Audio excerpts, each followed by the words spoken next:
ખાલી પ્રસાદનો ભોગ તો જો.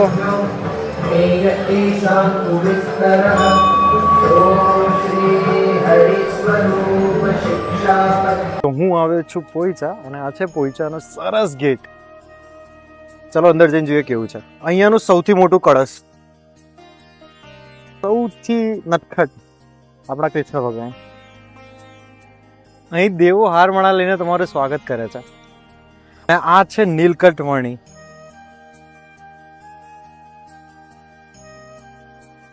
શિવજી, આની પરથી તમારી આંખો નહીં હટે.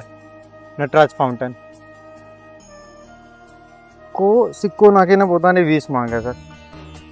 નીલકંઠ સરોવર. મંદિરની પાછળ એક જોરદાર જગ્યા છે જ્યાંથી નર્મદા નદી વહે છે.